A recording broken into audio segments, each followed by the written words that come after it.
안녕하세요. 오늘도 사연살롱을 찾아주셔서 감사합니다. 40대 초반 의료사업을 하고 있는 여자입니다. 어릴 때부터 꿈은 의료사업을 하는 것이었는데요. 이 길을 걷기 위해서 정말 쉼없이 달려왔어요. 고등학교를 졸업하자마자 종일 옷가게 아르바이트를 하면서 사업자금을 모으며 일을 배웠죠. 어려운 일도 힘든 일도 많았지만 그렇게 시작한 일이 이제 벌써 15년이 훌쩍 넘었네요. 저에게는 너무 소중한 꿈이었고 외길만 보고 달려왔기에 이 일이 누군가에는 하찮고 무시당할 일이라고는 전혀 생각을 못했어요. 결혼을 하기 전까지는 말이에요. 대입을 준비할 때 가고 싶었던 대학교, 가고 싶었던 과는 딱 한 군데였는데요. 그곳에 들어가지 못할 경우 차라리 대학을 갈 시간에 돈을 모아 빨리 사업을 시작하자는 게 저의 목표였어요. 부모님께서도 처음에는 반대하셨지만 곧 제 뜻을 존중해 주셨고요. 사업을 하려면 이것저것 많이 배워둬야 하지만 그걸 대학에서 전부 알려준다고 생각하진 않았거든요. 실제로도 일을 하는 데 있어 학력이 그렇게 저를 발목 잡는 일은 크게 없었어요. 요즘은 고졸 학력이 많지 않다 보니 어쩌다 알게 되면 의외라는 반응은 좀 있었지만요. 제 학력이 제 발목을 가장 크게 잡았던 건 결혼 전도 아니고 결혼 이후였는데요.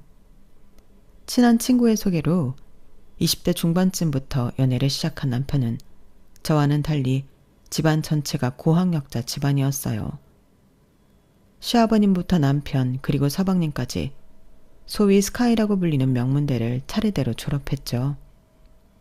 제가 바라고 추구하던 이상형과는 전혀 다른 쪽이긴 하지만 그건 그것대로 멋있게 보이긴 하더라고요.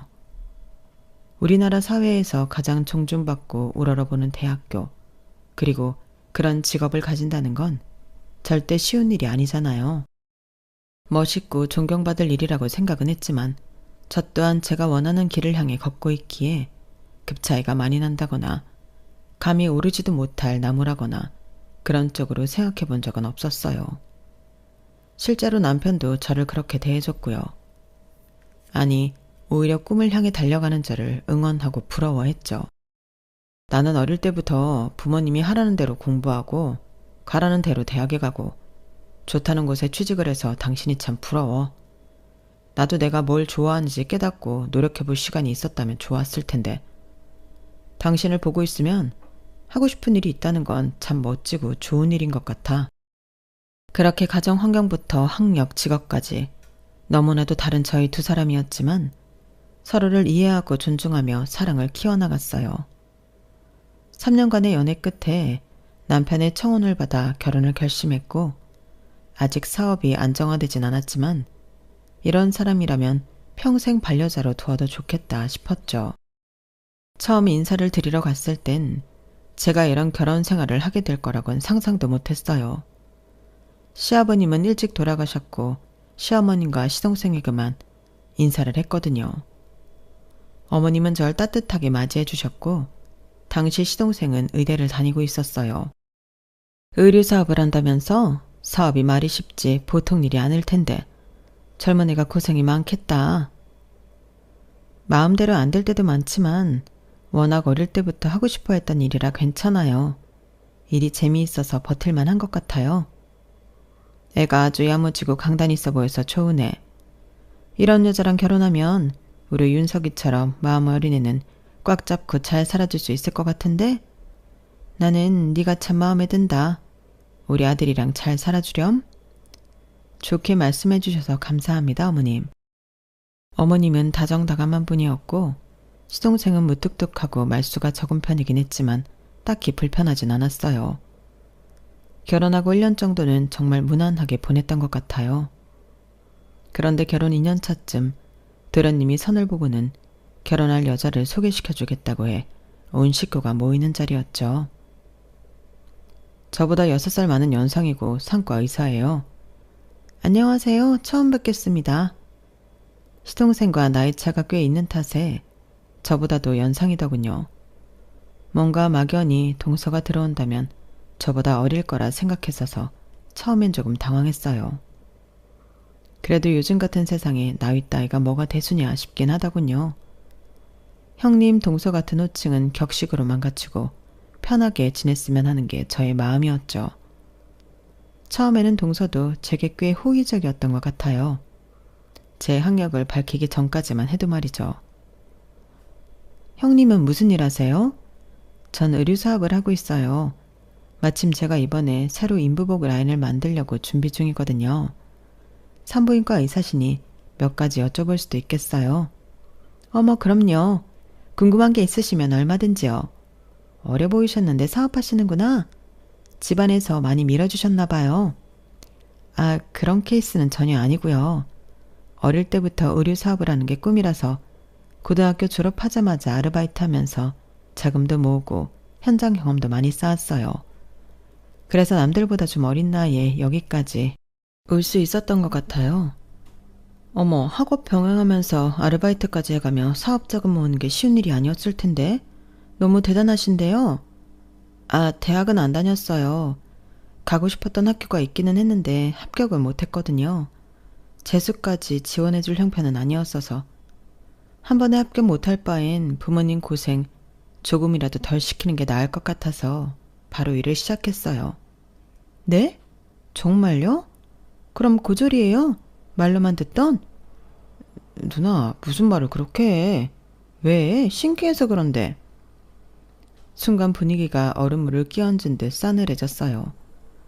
초면부터 다소 무례한 발언에 도련님이 당황해서 막으려고 했지만 눈 하나 깜짝 안 하더라고요. 보다 못한 제가 나섰어요. 아, 하긴 동서 주위에는 대부분 고학력자일 테니 처음 볼 수 있겠네요. 죄송해요, 형수님.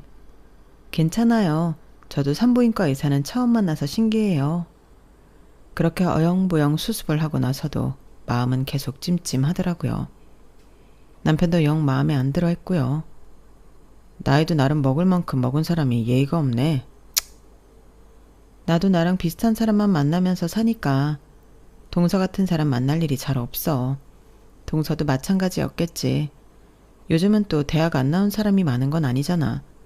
사실 당신이나 어머님이 편견 없었던 거지. 난 익숙해. 그래도 할 말 안 할 말 가려가면서 해야지. 사회생활 안 하는 사람도 아니고. 들었을 때 기분 나쁠지 아닌지는 구별하는 게 정상이잖아. 그렇긴 하지. 뭐 어쩌겠어. 오늘 도련님도 당황하시고 지적도 제대로 당했으니 앞으로는 안 그러겠지. 그럼 다행이지만 난 불안하다. 사람 고쳐 쓰는 거 아니라잖아. 내 동생은 뭐 저런 사람이랑 살겠다고 데리고 와서는. 에휴, 좋은 점이 있으니 좋아하게 됐겠지. 너무 나쁘게만 생각하지 말자. 오래 보면 또 다른 면이 보일 수 있잖아. 그래도 그날은 처음 만난 자리였고 아직 동서에 대해 잘 모르기도 하니 저도 내심 동서를 괜찮은 사람일 거라고 믿고 싶었던 모양이에요. 워낙 엘리트 코스만 밟아온 사람이니 너무 낯설어서 그랬을 거라고 최대한 좋게 생각하려고 노력했죠. 하지만 그건 시작에 불과했어요. 결혼 전엔 딱히 마주칠 일이 없으니 몰랐지만 결혼을 하고 나니 본격적으로 시작이 되더군요. 동서는 저학력자들을 혐오한다고 표현해도 이상하지 않을 만큼 학력에 집착하면서 어떻게든 저를 한 번이라도 더 무시하려고 노력하는 것 같더라고요. 가족들 앞에서 그랬다가 주의를 받은 기억이 있어서 그런지는 몰라도 그 후로는 대놓고 그런다기보다 둘만 있는 타이밍에 은근하고 교묘하게 저를 기분 나쁘게 했어요.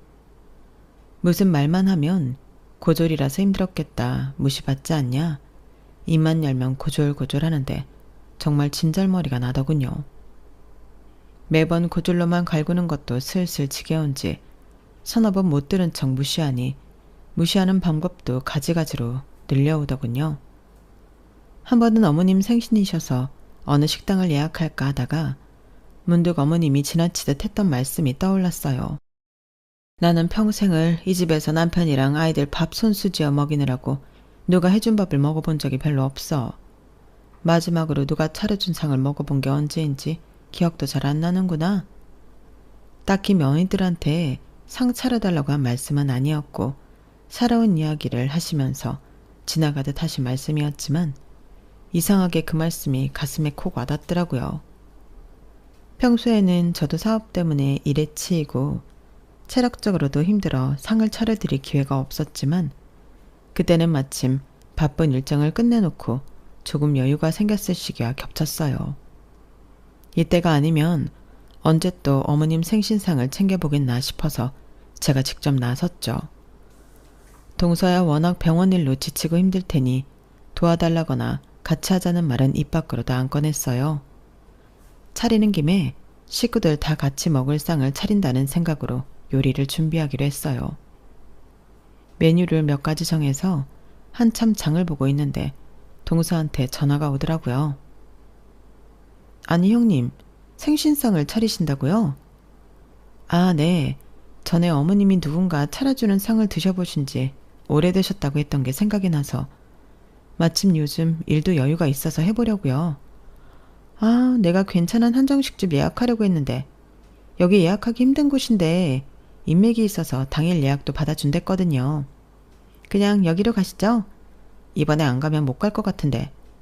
아, 정말요? 그런데 이미 장을 봐버려서 오늘 별말 없길래 근처 외식하는 줄로 알고 있었어요. 그럴 바엔 제가 한번 차려드리고 싶어서 그랬죠.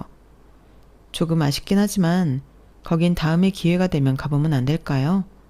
여러 명 배부르게 먹을 양으로 장을 봐서 오늘 요리 안 하면 남편이랑 둘이서 먹기엔 역부족일 것 같아서 또 다음에 차려드리려면 여유가 없을 수도 있고요.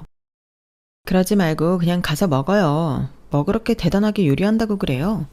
형님이 주부구단도 아니고 바깥일하는 사람이 요리를 하면 뭐 얼마나 잘한다고.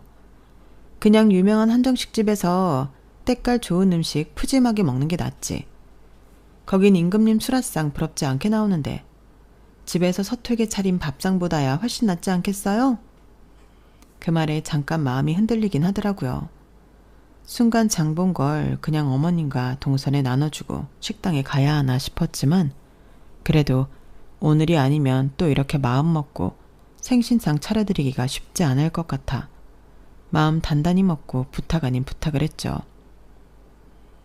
동서가 먼저 전화를 줬으면 동서 뜻에 따랐을 것 같은데 아까 말한 것처럼 이미 준비를 하고 있던 중이라 좀 어려울 것 같아요. 혼자 준비할 생각이니 너무 부담 갖지 말고 같이 식사해요. 나름대로 정중하게 이야기하니 더 이상 그 한정식집 이야기를 꺼내지는 않더라고요.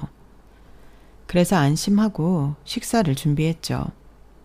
미역국은 물론이고 갈비찜, 된장찌개, 조기구이까지 준비를 해서 푸짐하게 상을 차려냈어요. 남편도 감탄을 하더라고요. 와, 우리 엄마 너무 좋으시겠다. 우리 와이프한테 나도 이런 상 받아본 적 없는데. 아유, 일하는 애가 무슨 이렇게 상다리가 휘어지게 차렸어. 안 그래도 힘들 텐데. 그래도 여유 있을 때 해드려야죠. 저도 간만에 시간도 있고 체력도 있어서 차려봤어요. 맛있게 드셔주시면 그것만으로도 너무 뿌듯할 것 같아요. 상차림이 끝나가 슬슬 식탁에 자리를 잡고 앉으려는데 가장 늦게 동서가 나타났어요. 현관문 열리자마자 동서는 냄새부터 맡더니 이렇게 말하더군요. 음식 냄새가 집에 꽉 찼네요. 정말로 형님이 직접 하신 거예요? 배달 음식 아니고요? 여보, 너 무슨 말을 그렇게 해? 아니, 요즘 음식을 이렇게까지 직접 하는 사람이 어딨어? TV 보니까 며느리들이 배달 음식 시켜서 그릇에 옮겨놓고는 직접 요리한 척 한다길래 혹시 형님도 그러셨나 해서 물어봤지. 형님, 행여나 오해는 하지 마세요. 바깥 음식만큼 때깔이 좋아 보여서 물어본 거니까요. 칭찬이에요, 칭찬. 그렇게 보인다면 다행이네요. 어설퍼 보일까봐 걱정했는데 정성 쏟은 보람이 있다는 거니까. 뭐 그렇긴 한데 좀 옛날 스타일이긴 하죠. 요새는 밖에서 먹는 게 더 정갈하고 냄새도 안 배고 좋은데. 제가 어머님 위해서 요즘 엄청 핫한 한정식 레스토랑 예약해두려고 했거든요. 그런데 형님이 굳이 직접 하시겠다고 우겨서 그 아까운 기회를 날려버렸지 뭐예요. 나름 사회 시선 신경 안 쓰고 자유롭게 살아온 분이라 사고가 유연하실 줄 알았는데 이럴 땐 또 고지식한 면이 있으시더라고요. 다른 건 몰라도 이렇게나 뜬금없이 제 정성을 또 저의 학력이 연관되는 말로 내려치려고 하니 속에서 울컥 감정이 올라오더라고요. 그때였어요. 어머님께서 미역국을 한술 뜨시더니 이렇게 말씀하시더군요. 세상에, 난 이렇게 맛있는 미역국은 태어나서 처음 먹어보는구나. 내 입맛에 맞춰 내가 만든 미역국보다 훨씬 맛있어. 아무리 유명한 식당에 가더라도 이보다 맛있을 수는 없을 것 같구나. 그 말에 나를 세웠던 마음이 순식간에 흐물하게 녹아내리더라고요. 어머님, 입맛에 맞으세요? 다행이에요. 너 진짜 음식할 줄 안다. 이렇게 손 많이 가는 걸 언제 다 했대? 요즘 너 같은 며느리가 없는데 내가 참 복 받았다. 그 말에 동서가 머쓱하게 웃으면서 그러더군요. 어머님, 그래도 다음엔 제가 코스를 준비해 볼게요. 정성도 좋지만 먹고 나서 이걸 또 언제 다 치우겠어요? 괜히 여럿고생이죠. 요즘은 분위기도 중요하잖아요. 고급스러운 데서 분위기도 챙기고 예쁘게 차려입고 가족들끼리 기념사진도 찍으면 좋잖아요. 내 생일인데 누가 뭐 예쁘게 꾸며주길 바라겠니? 나는 한 그릇을 먹어도 이런 밥이 고맙고 날 위해 이렇게 해주려는 마음이 더 귀하다. 어머님은 웃지도 않으시고 그렇게 말씀하시더니 제 앞에도 반찬을 몇 가지 더 얹어놔 주셨어요. 그 고요하고도 단호한 말씀에 동서도 입을 꼭 다물더군요. 어머님께서 그렇게 길을 세워주신 덕분에 얼마나 감사하고 뿌듯했는지 모르겠어요. 평소 입이 짧으신 어머님께서 한 그릇 싹싹 비워드시는 걸 보고 남편과 서방님께서도 환히 웃으며 좋아하셨죠. 그날 당시에는 너무 기분 좋았지만 그날 일이 동서를 더 자극시켰는지 저를 향한 히스테릭한 무시와 차별은 더 심해지기만 했어요. 딸이 그림 그리는 것에 관심이 많아서 주말에 아이와 함께 그림을 그리는 사진을 가족 단톡방에 보낸 적이 있었어요. 시어머님께서는 사진을 보고는 너무 귀엽다며 좋아하셨죠. 하진이가 엄마를 닮아서 그림을 잘 그리네. 딸도 디자이너 되려고 하나? 괜찮은 디자이너로 크려면 하진이는 꼭 대학 보내셔야 해요, 형님. 요즘은 미대도 성적 많이 보던데. 괜찮은 학교 보내려면 어릴 때부터 공부 습관 들여야 해요.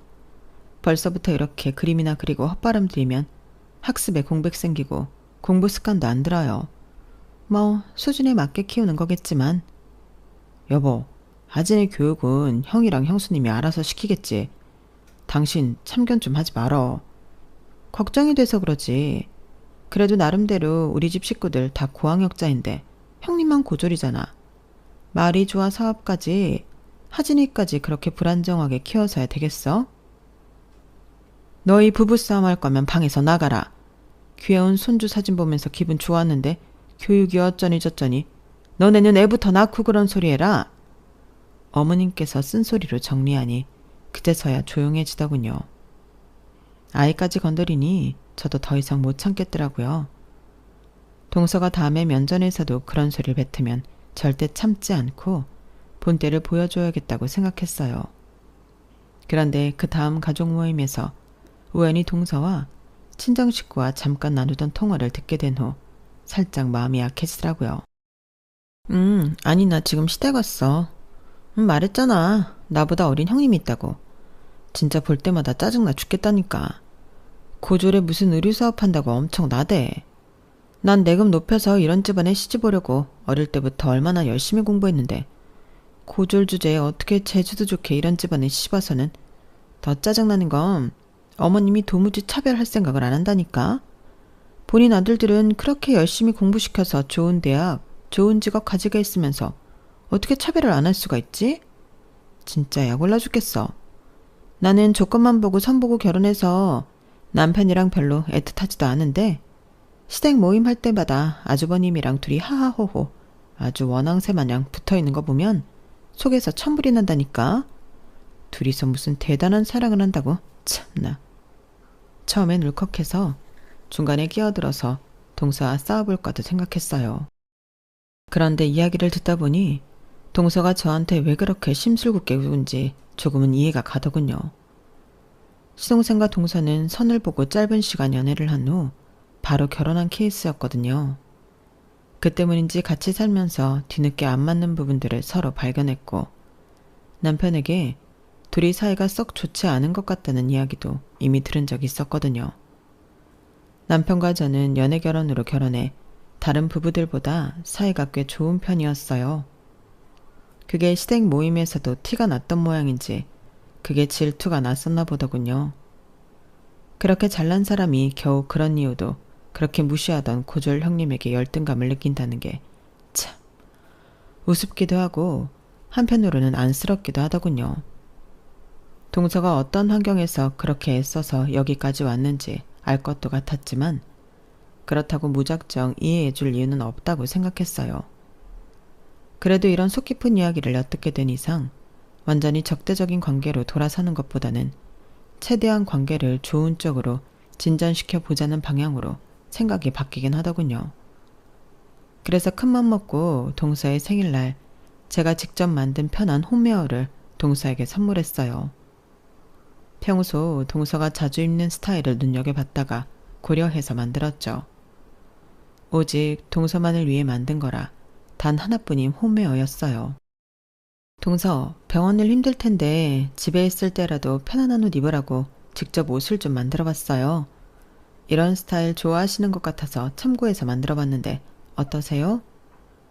동서는 포장된 상자를 퉁명스럽게 바라보더니 그 자리에서 뜯어보더군요. 솔직히 너무 관심 없다는 태도로 받아서 집구석 어딘가에 처박아 놓을까 걱정했는데 그 자리에서 뜯어보기라도 해서 다행이라고 생각했어요. 옷을 펴서 천을 만지작대더니 의외로 칭찬을 하더군요. 뭐 시원하고 편해 보이긴 하네요. 정말요? 마음에 드세요? 근데 이건 너무 형님 나이 때 입을 만한 옷이네요. 형님 나이 때 집에서 일하는 주부들이 입기에 딱 괜찮겠는데요. 형님이 사모복으로 만든 사람이라 그런지 그냥 딱 그 정도로 옷을 만드신 것 같은데 제 직업이 또 직업이다 보니 옷은 좀 좋은 소재로 된 걸 입자는 주의라서요. 저도 옷 좋아해서 딱 만져보면 알거든요. 이런 가성비 옷은 잘 때 입기도 좀 그런데 집안일 할 때 입기엔 괜찮을 것 같은데 우리 집은 이모님이 집안일을 해주셔서요. 디자인도 제가 입기엔 좀 촌스러운 것 같고 뭐 그래도 어떻게 잘 입어볼게요. 다른 건 그렇다 쳐도 디자인 이야기는 정말 황당하더군요. 이렇게 꼬투리 잡을 걸 예상하고 일부러 동서가 자주 입는 스트라이프 셔츠랑 비슷한 색감, 비슷한 디자인으로 만든 셔츠형 원피스였거든요. 이건 동서가 자주 입는 셔츠랑 거의 비슷하게 만든 건데? 어이가 없어 일부러 말끝을 흐리니 동서도 뭔가 깨달았는지 갑자기 얼굴이 시뻘개지더군요. 아니 그 옷은 그냥 내가 대충 입을 때 입는 옷이거든요. 시댁 오면 집안일 해야 할 수도 있으니까. 그래서 집안일 할 때나 입겠다 한 거예요. 성희는 고마워요. 와다다 말을 쏟아내는 걸 보니 꽤나 당황한 것 같더라고요.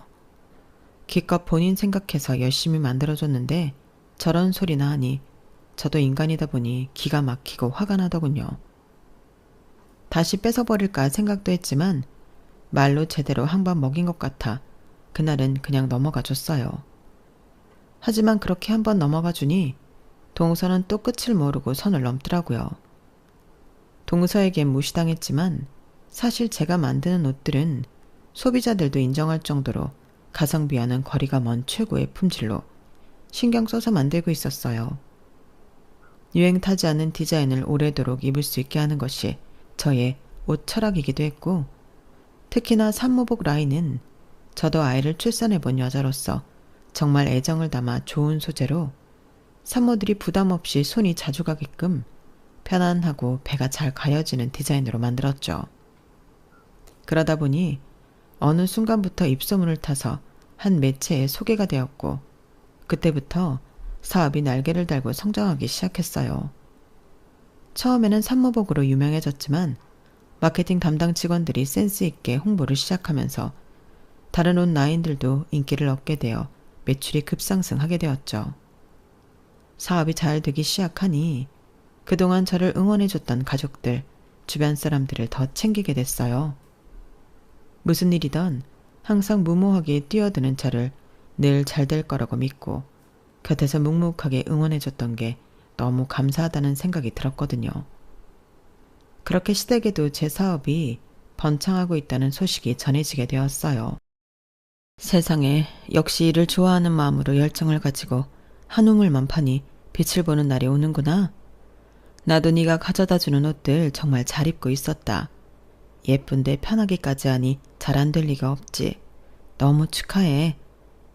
어머님께서도 정말 자식 일인 것처럼 기뻐해 주셔서 몸둘 바를 모르겠더군요. 엄마, 내가 말했잖아요. 우리 와이프 진짜 대단하다고. 나는 이 사람 이렇게 잘 될 줄 알았다니까. 내가 다른 건 몰라도 사람 보는 눈 하나는 기가 막히지. 그래, 너 잘났다. 너 와이프한테 잘해. 이렇게 대단한 와이프 눈 밖에 나서 집에서 쫓겨나지 않도록.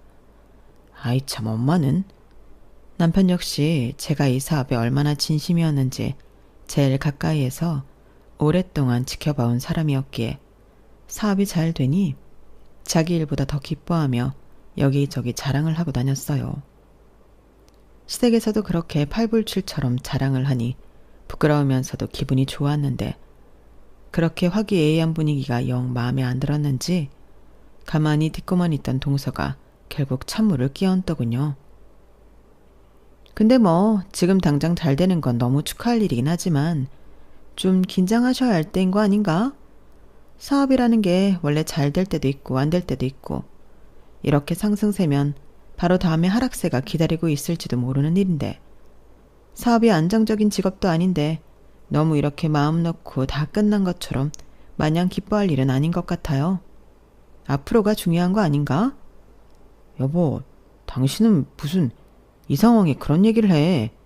형수님, 신경 쓰지 마세요. 너무 축하드립니다. 이 사람도 축하하는데 좀 혼자 진지한 면이 있어서 그런 거예요. 왜? 내가 못할 말한 것도 아니고. 다들 너무 들떠 계시니까 그러면 안 될 것 같아서 말씀드리는 거예요. 요즘 SNS에 반짝 입소문 타서 잘 됐다가 소리 소문 없이 사라지는 의류 매장이 얼마나 많은데 다 한때 흐름 잘 타서 감성파리로 운영하다가 잘 되면 벼락부자 되는 줄 알고 날강도처럼 운영하다가 망해버린다고요. 그러니까 괜히 가격 올리지 말고 지금처럼 딱 가성비, 감성파리용 컨셉 잘 유지해서 초심 잃지 말고 장사하세요. 장사꾼들이 꼭 잘 되면 가격 올려고 팔릴 줄 알고 고급하니 뭐니 하려다 망하더라고. 동서, 걱정 마세요. 내 장사는 내가 알아서 잘할 테니까. 그리고 동서가 뭔가 우리 의류 컨셉을 잘 모르나 본데 그렇게 가성비 감성파리용 컨셉도 아니거든요. 충고를 하려면 뭘 알고 했으면 좋겠네요. 그래야 내가 귀담아 듣는 척 참고라도 하지. 가족들이 전부 보는 앞에서 그렇게 제대로 먹인 건 처음이라 그런지 동서 얼굴이 아주 볼만하더라고요. 얼굴부터 귀까지 시뻘개져서는 씩씩대며 밖으로 나갔고 그 뒤를 서방님이 한숨을 푹푹 쉬며 따라 나갔어요. 참, 사연을 알고 봐서 그런지 몰라도 두 사람 사이가 심각하게 안 좋아 보이긴 하더라고요. 그렇게 열등감에 절여져 제 성공을 비아냥거리는 모습을 보니 한때 안쓰럽게 생각했던 마음조차 싹 사라졌어요. 저런 성격이니 서방님과도 저렇게밖에 못 살지 제가 동정해야 할 이유조차 못 느끼겠더군요. 그날 일 이후로 저와 동서 사이에는 더 찬 찬바람만 쌩쌩 불었어요.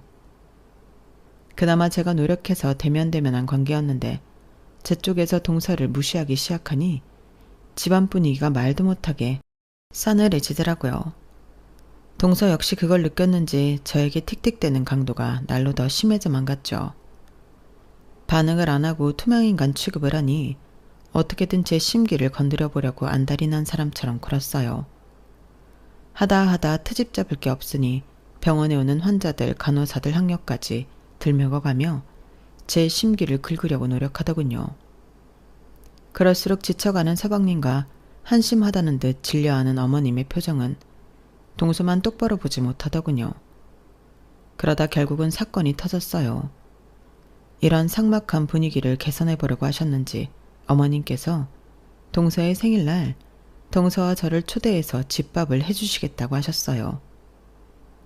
남편들 없이 여자들끼리 시간을 좀 보내면 어떨까 해서 너희도 직장 생활하랴 집안일 하랴 누가 치워주는 밥 못 먹어본 지 꽤 됐지? 오랜만에 나도 솜씨 좀 발휘해볼까 해서 솔직히 만날 때마다 일부러 저를 저격해서 못된 말만 하는 동서를 굳이 만나고 싶진 않았지만 어머님의 의도를 알 것 같아 거절하는 게 쉽지 않더라고요. 그래서 그냥 가기로 했어요.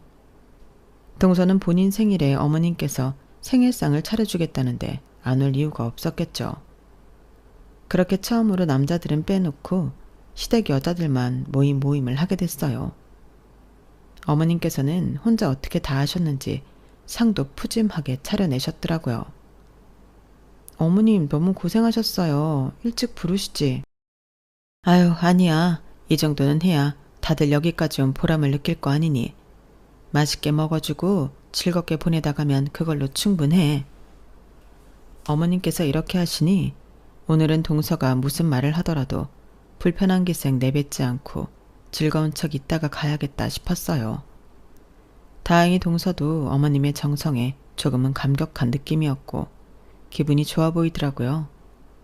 어머님께선 우선 예민한 동서 기분을 좀 풀어놔야겠다 싶으셨는지 동서에게 잘 안 하시던 칭찬도 늘어놓으시더라고요. 우리 의사 며느리 다른 집 가면 어화둥둥이라던데 내가 잘 못 챙겨준 것 같아서. 한 생명이 건강하게 태어날 수 있게 좋은 일 하는 사람인데 든든히 챙겨 먹고 건강해야지. 환자들의 건강도 중요하지만 의사도 건강해야 해. 감사합니다, 어머님. 어머님도 그렇게 생각하고 계실 줄은 몰랐어요. 아들도 의사라서 그러신지 의사라는 직업에 대해서 딱히 특별하게 생각 안 하시는 줄 알았거든요. 특별하게 생각 안 하기는 의사가 보통 중요한 일을 하는 것도 아닌데 일일이 말은 안 해도 존경스럽게 생각할 만한 직업이지. 동서는 확실히 인정 욕구가 강했는지 자신을 띄워주는 어머님의 말씀에 기분이 째지게 좋아 보이더라고요. 그 말씀에 대충 장단은 맞춰드렸지만 굳이 제 입으로 몇 마디 더 보태고 싶진 않았어요. 매번 저를 무시하기만 하는 인간에게 너는 대단하다고 제 입으로 추켜 세우고 싶진 않았거든요. 그런 제 마음을 눈치챈 건지 어머님이 준비하신 생일상이 식탁 위를 가득 채울 때쯤 갑자기 동서가 다시 심술을 부리기 시작하더군요.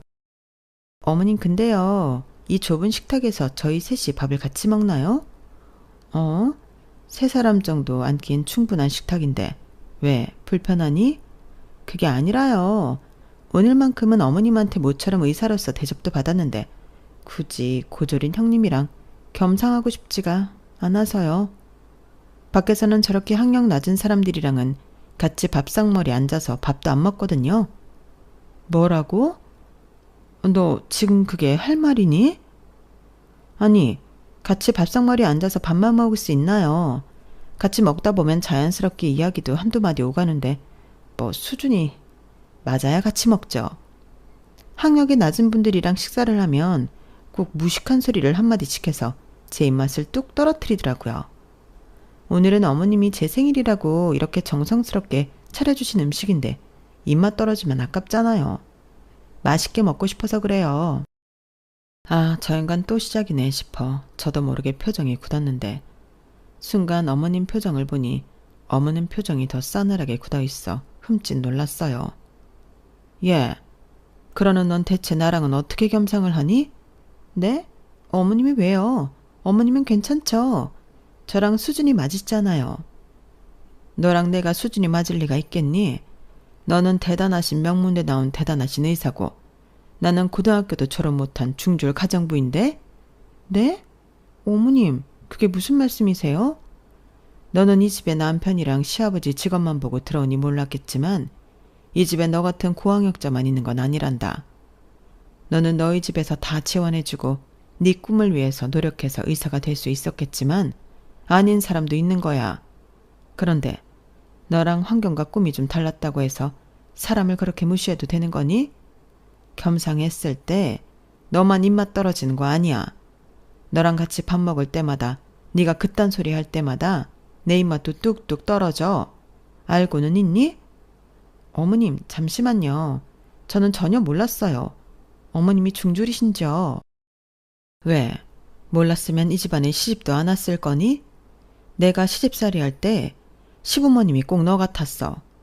사람들이 제 위치에서 제각각 열심히 살아내고 노력하고 있는데 그런 노력과 진심 같은 건 하나도 몰라주고 오직 학력 얘기만 꺼내면서 못 배워서 그렇다, 수준 떨어진다, 같은 소리만 하면서 사람 마음 짓밟는 거. 하도 그런 짓을 밥 먹듯이 해대니 몰랐겠지만 그거 엄청 악질이야.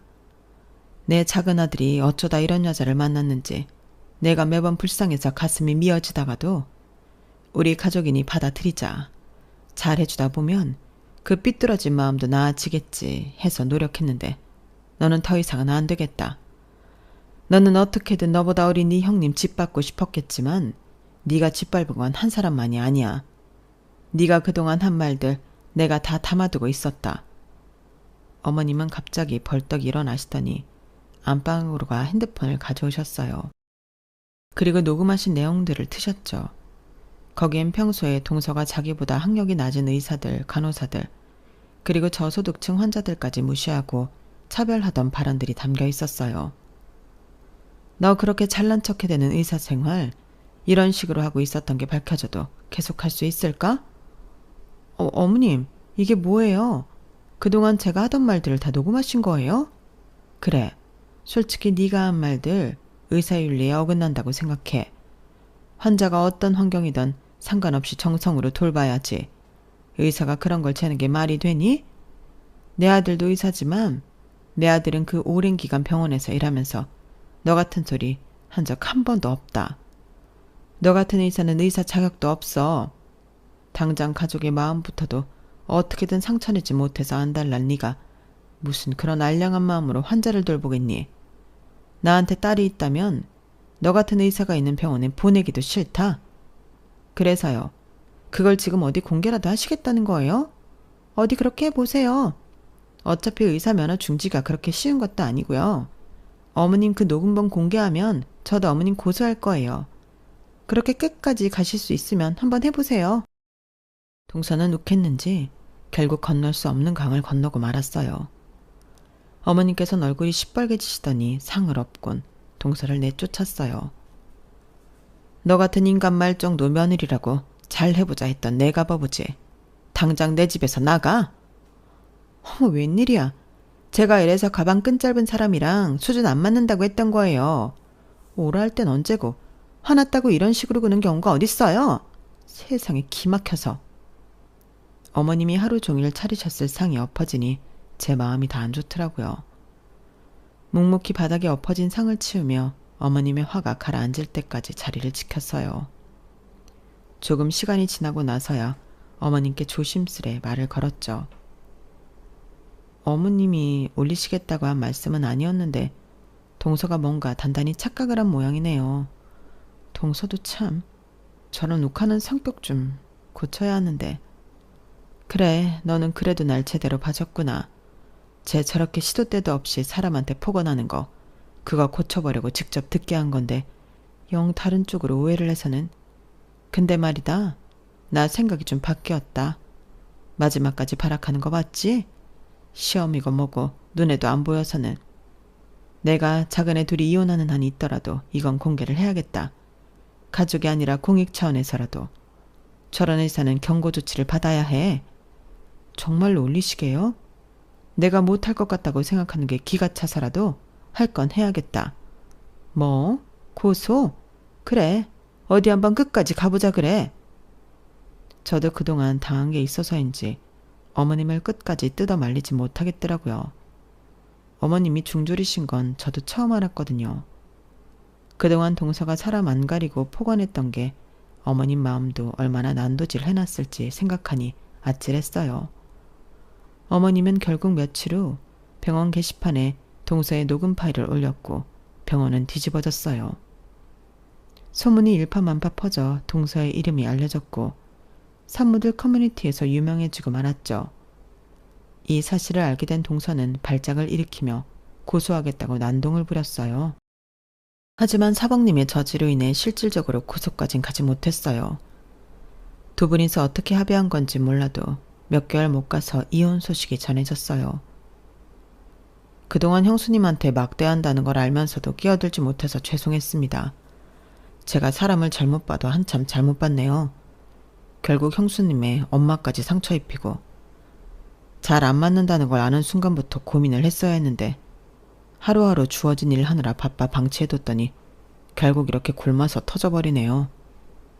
이 일은 제가 알아서 잘 마무리할 테니 걱정하지 마세요. 앞으로는 저희 때문에 피해가는 일은 없을 겁니다. 사과할 사람은 따로 있는데 서방님이 왜 사과를 해요? 이제라도 서방님이 벗어날 수 있게 되어서 오히려 축하드리고 싶은데요. 그래, 너 연애할 시간 없다고 난리칠 때. 에휴. 아니다. 내가 선이라도 봐서 얼른 결혼하라고 한 내가 잘못이다. 너도 너 좋은 사람 만나서 결혼했으면 참 좋았을 텐데 엄마가 마음이 급했어. 야, 다음에 만날 여자는 꼭 성격을 보고 데려와. 직업만 봤다가 이게 뭐냐? 아유, 끔찍해. 이렇게 시댁 식구들의 평화는 다시 돌아왔어요. 동서는 어떻게 살고 있는지는 모르겠지만 업계에도 소문이 자자하게 나고 이혼까지 당했으니 썩 원하던 대로 인정받고 행복한 삶을 살고 있진 못하겠죠. 이제는 말조심 좀 하고 살고 있나 모르겠어요. 아무리 머리 좋고 능력 있는 사람이어도 그 사람의 인성 그리고 말 때문에 망할 수도 있다는 걸 똑똑히 알았네요. 시댁 최고의 빌런이 없어진 요즘 저는 그 누구보다 행복하게 살고 있는데 말이에요. 제 이야기는 여기까지입니다. 들어주셔서 감사드리고요. 여러분들도 행복한 하루하루 보내세요. 여러분, 사연 댓글에 응원과 현명한 조언 부탁드려요. 좋아요와 구독은 저에게 큰 힘이 됩니다. 오늘도 좋은 일 가득하세요.